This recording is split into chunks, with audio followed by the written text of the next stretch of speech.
Okay guys, the very first lesson of algebra. So we're looking today at pronumerals and variables. What do these things mean? So a pronumeral is a letter or symbol that represents a number that is unknown. So in this scenario, your pronumeral is going to be the X here. So this one here is your pronumeral, and it represents a number that we don't know. An unknown is the number a pronumeral represents. So whatever number this represents is our unknown. A variable is what we call an unknown that may change. So you may remember from doing integers, x squared could be one of two different numbers for x. It could be 3, because 3 times itself equals 9. But also it could be -3, as -3 times itself also equals 9. So how can we use it to represent a situation? So in this example, I've got 2 packets of lollies and then 3 extra lollies. And I want to write that using algebra. So I could say that my pronumeral, to represent the unknown number of lollies in this packet, is x. So I've got x number of lollies in this packet. Now if I have x number in this packet, I also have x in this packet. So that can also be represented using an x. And then I have 1, 2, 3 individual lollies. So I've got x plus 1, 2, 3 individual lollies. Now if I have 2 lots of x, then I have 2x plus 1, 2, 3 lollies. So now my situation with the number of lollies I have can be represented using algebra. Now hopefully you guys are familiar with a lot of these words here. Another word for adding could be the sum of, the total, plus, could be more or again.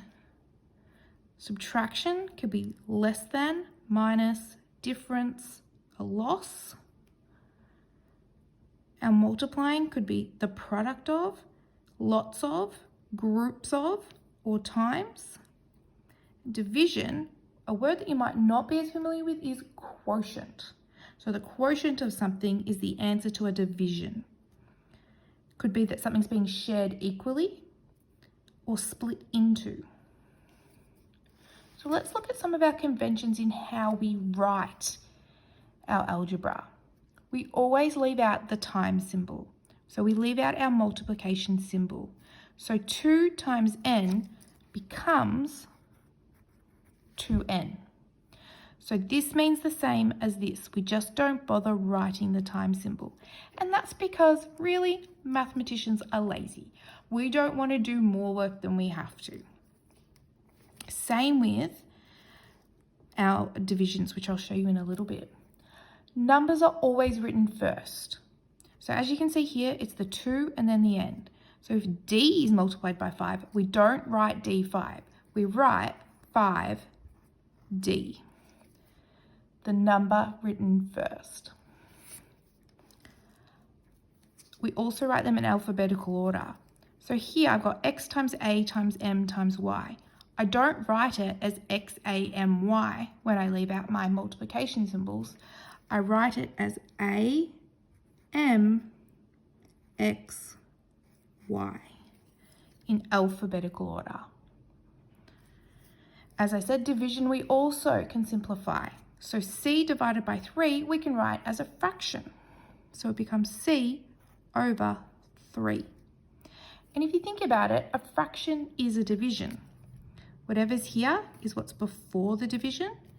Whatever's below is what's after the division. If you look at the division symbol, it's a fraction. This is where that dot goes, and this is where that dot goes. Brackets can be left out of a fraction bar. So when we write a fraction, we don't have to put the brackets in unless it's being multiplied on the outside of the bracket. So a plus b in brackets divided by 2 can be written as a plus b all over 2. Now if I go back to my example up here, this works for brackets as well. So 2 times 6 plus n would also be written without the times symbol. So it would become 2, 6 plus n. So that means 2 times 6n. So if we had that situation before our division, we would leave the multiplication in front of the bracket and we would leave a bracket on top of our fraction bar. Lastly, all numbers are written last. In other words, anything that doesn't have a pronumeral in it goes at the end. So we wouldn't write it as 7 plus 6a. We would have to rewrite that as 6a plus 7. All right, let's have a look at some examples and how we can turn them into algebra. So if Simon has X fish, so we have X number of fish, and he buys 10 more, then we can write that as X. We can go back up to our conventions, and more means to add. So we would add 10 more fish. There are R cards in a pack. How many in 3 packs? So we've got 3 lots of packs of cards. Then lots of means to multiply. So it would become 3. Remember, we don't write the times symbol, so it would become 3R. Sonia has N dollars in her account.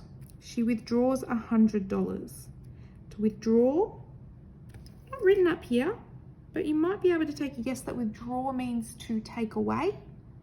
So it's a subtraction. So it becomes, and we have to do this in dollar signs, N minus $100.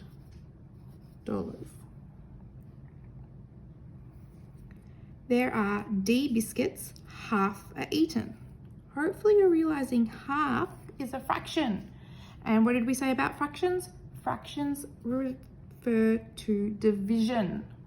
So that means that D biscuits have been divided by 2.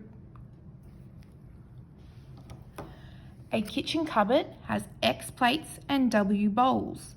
How much plates and bowls are there? X, and means plus, so it becomes and W. All right, using these words again.